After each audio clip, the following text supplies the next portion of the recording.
Hello tout le monde, j'espère que vous allez bien, je suis hyper contente de vous retrouver dans cette vidéo qui m'a été hyper demandée. Au début du mois d'août, je vous avais fait 2 vidéos routine sport, donc une pour avoir un ventre plat et une autre pour avoir des fessiers et des cuisses assez musclées. Et du coup dans cette fameuse vidéo ventre plat, je vous avais donné quelques aliments qu'il fallait absolument éviter pour garder un ventre plat. Je vous avais demandé si vous voulez voir une vidéo alimentation et vous avez été hyper nombreuses à me dire oui, donc je m'exécute. Donc dans cette petite vidéo, j'ai décidé aujourd'hui de vous dire les aliments qui font gonfler le ventre qu'il faut éviter et les aliments qui le font à l'inverse dégonfler. Et l'objectif final bien évidemment c'est pour éviter de se mettre au régime. Alors attention, je suis pas une professionnelle de la nutrition, moi je suis là pour vous apporter quelques conseils, je suis pas là pour vous dire ce que vous ne devez pas manger, ce que vous devez manger, mais j'avais quand même envie de vous donner quelques informations.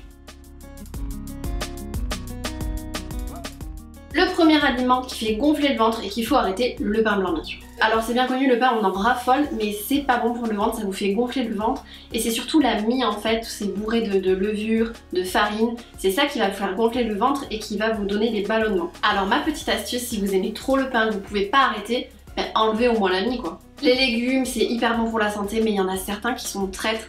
C'est les brocolis et les choux. Et en fait ça va avoir tendance à fermenter dans votre ventre. Donc c'est ça en fait qui bloque la digestion. Les crudités c'est pareil, si vous faites un apéro comme ça chez vos potes, qu'il y a des cacahuètes mais qu'à côté il y a des crudités, vous vous dites forcément c'est mieux pour moi, mais attention de ne pas en manger à trop forte dose. J'ai oublié de dire pour celles qui mangent beaucoup de salade, oui ça peut être bien pour votre corps, c'est bien les légumes et tout, mais c'est pareil, ça peut vous faire des ballonnements, des sensations de gonflement de ventre aussi. Donc la salade par exemple à forte dose c'est pas bon, enfin ça va vous faire des problèmes pour la digestion surtout. Les produits laitiers c'est pareil, c'est à éviter ou à ne pas manger avec de fortes doses forcément parce que ça fait gonfler le ventre aussi. Mais pour éviter tout ce qui est gonflement, ballonnement, vous pouvez privilégier les produits laitiers fermentés. On s'attaque maintenant à la friture et j'ai un scoop sur la frite. Elle bloque le transit, donc du coup vous la gardez un sacré bout de temps dans votre ventre et c'est ça qui fait les ballonnements et les gonflements du ventre. La charcuterie c'est trop bon. Donc notre problème avec la charcuterie c'est qu'il y a de la graisse saturée. Et le second problème c'est que c'est bourré de sel et du coup ça nous fait faire de la rétention d'eau.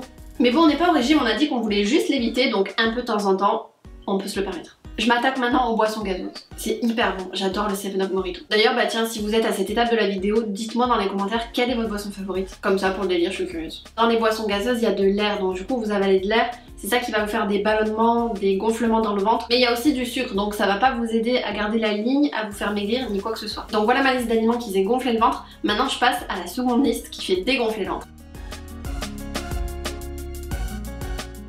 Premier petit conseil pour éviter tout ce qui est gonflement, ballonnement du ventre. Déjà évitez tout ce qui est sel parce qu'en fait ça fait de la rétention d'eau. Donc le petit conseil c'est de remplacer votre sel par tout ce qui est herbes aromatiques. Alors là vous en avez plusieurs, vous avez l'aneth, le basilic, tout ce qui est persil, ciboulette. Vous pouvez les consommer sèches ou alors fraîches. Je sais par exemple que la ciboulette elle est connue pour éviter la fermentation dans le ventre.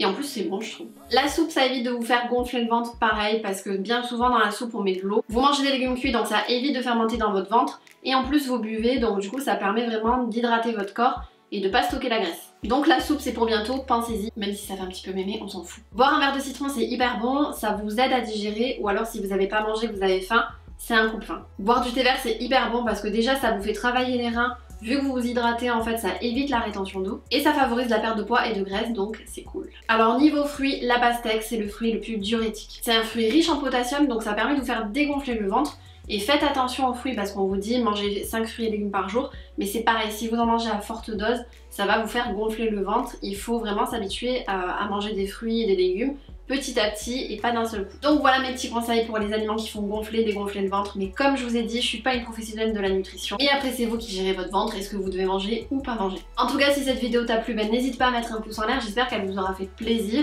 Et puis on se retrouve la semaine prochaine, du coup le vendredi prochain, pour une nouvelle vidéo. Ciao!